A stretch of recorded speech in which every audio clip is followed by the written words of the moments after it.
উপেন্দ্র কিশোর রায়চৌধুরীর লেখা টুনটুনি আর বিড়ালের কথা। গৃহস্থের পেছনে বেগুন গাছ আছে।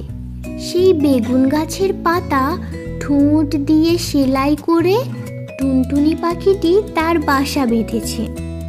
বাসার ভেতরে 3টি ছোট্ট ছোট্ট ছানা, খুবই ছোট্ট ছানা। তারা উড়তে পারে না, চোখও মেলতে পারে না, খালি হাঁ করে আর চি চি করে। গৃহস্থের বিড়ালটা ভারী দুষ্টু। সে খালি ভাবে টুনটুনির ছানা খাবো। একদিন সে বেগুন গাছের তলায় এসে বললে, কি করছিস লা টুনটুনি?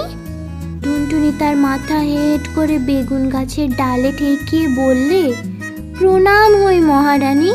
তাতে বিড়ালিনী ভারী খুশি হয়ে চলে গেল। এমনি সে রোজ আসে, রোজ টুনটুনি তাকে প্রণাম করে আর মহারানী বলে, আর সে খুশি হয়ে চলে যায়।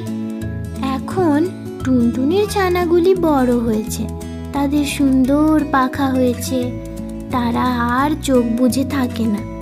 তা দেখে টুনটুনি তাদের বললে, বাছা, তোরা উঠতে পারবি? ছানারা বললে, হ্যাঁ মা, পারবো। টুনটুনি বললে, তবে দেখ তো দেখি ওই তাল গাছটার ডালে গিয়ে বসতে পারিস কি না। ছানারা তক্ষুনি উড়ে গিয়ে গাছের ডালে বসলো। তা দেখে টুনটুনি হেসে বলল, এখন দুষ্টু বিড়াল আসুক দেখি। খানিক বাদেই বিড়াল এসে বললে, কি করিস লা টুনটুনি? তখন টুনটুনি পা উঠিয়ে তাকে লাথি দেখিয়ে বললে, দূর হ লক্ষ্মী ছাড়ি বিড়ালিনী। বলেই সে ফুরুক করে উড়ে পালালো। দুষ্টু বিড়াল দাঁত খিচিয়ে লাফিয়ে গাছে উঠে টুনটুনিকেও ধরতে পারলো না, তার ছানাও খেতে পেল না। খালি বেগুন কাঁটায় খোঁচা খেয়ে নাকাল হয়ে ঘরে ফিরল।